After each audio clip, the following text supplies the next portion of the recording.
आप लोगों ने कुछ महीना पहले देखा और सुना होगा कि मुंबई में कुछ लोग व्यापारियों, दुकानदारों और मजदूरों को मराठी न बोलने पर पीटा और उनका इंसल्ट किया। ये जो कुछ लोग गुंडों जैसी हरकतें कर रहे थे, ये कोई दूसरे लोग नहीं थे बल्कि राज ठाकरे की पार्टी महाराष्ट्र नव निर्माण सेना के लोग थे। ऐसे लोगों को राज ठाकरे की तरफ से फुल सपोर्ट मिल रहा था और राज ठाकरे ऐसे गिरी हुई हरकतें इसलिए कर रहा था ताकि होने वाले बीएमसी चुनाव में उसको लोग सपोर्ट करे और उसको लोग वोट दे। और हुआ है सीधे इसके उल्टा। पूरे महानगर पालिका के चुनाव में एनडीए ने राज ठाकरे और उद्धव ठाकरे को बुरी तरह से हरा दिया है। इतनी बुरी तरह से हारने के बाद अब राज ठाकरे और उसके गुंडों की चू तक नहीं निकल रही है। नेगेटिव राजनीति करके आप कितने दिन लोगों को मूर्ख बनाएंगे? जिस दिन नेगेटिव पॉलिटिक्स का पता लोगों को चल जाएगा उसी दिन लोग लात मार के आपको भगा देंगे, जैसे अभी राज ठाकरे के साथ हुआ है। तो आइए देखते हैं कि एनडीए या महायुति ने कैसे बीएमसी के साथ साथ पूरे महाराष्ट्र नगर निगम का चुनाव जीता।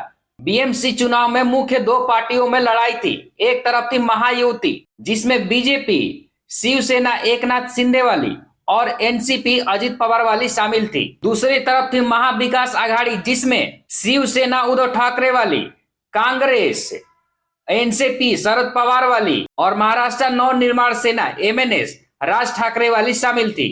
एनडीए बिना नेगेटिव पॉलिटिक्स किए हुए हिंदुत्व और विकास के नाम पे चुनाव लड़ी, जिसका परिणाम चुनाव के नतीजा आने के बाद दिखा। तो वहीं पर दूसरी तरफ राज ठाकरे और उद्धव ठाकरे ने साथ मिलकर चुनाव लड़ने का फैसला किया और यहीं पर उद्धव ठाकरे कर देते हैं सबसे बड़ी गलती, क्योंकि राज ठाकरे और उनकी पार्टी एमएनएस का छवि बहुत ही खराब हो चुका था। एमएनएस के कार्यकर्ता मुंबई में मराठी के नाम पर गुंडागर्दी और अपराध फैला रहे थे। राज ठाकरे शुरू से ही उत्तर भारतीयों को नीच और हीन समझता है। बोलता है कि बिहारी यूपी के लोग आकर के यहाँ पे रेप, चोरी और गंदगी फैलाते हैं। हद तो तब हो गई जब यह दक्षिण भारतीयों को लुंगी पुंगी और रसमलाई बोलना शुरू कर दिया। ये सोचा कि ऐसी गंदी गंदी बात करके नेगेटिव पॉलिटिक्स करेंगे तो लोग हमको सपोर्ट करेंगे, लोग हमको वोट देंगे, वोट नहीं तुमको ठेंगा देंगे। हालांकि उद्धव ठाकरे की छवि उतनी खराब नहीं थी, लेकिन राज ठाकरे के हाथ मिलाने से उनका बीएमसी में बहुत नुकसान हो गया।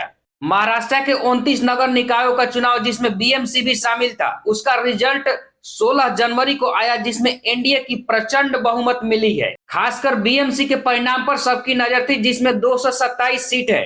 इसमें से एनडीए ने 118 सीट जीत करके बहुमत का आंकड़ा पार कर दिया जो 114 है। कांग्रेस को 24, शिवसेना उद्धव ठाकरे वाली को 65 और महाराष्ट्र नव निर्माण सेना यानी एमएनएस को, जो राज ठाकरे की पार्टी है, मात्र 6 सीटें मिली। बीएमसी में पिछले 25 सालों से चलती आ रही शिवसेना के वर्चस्व को बीजेपी ने तोड़ दिया और अब मुंबई में एनडीए का शासन होगा।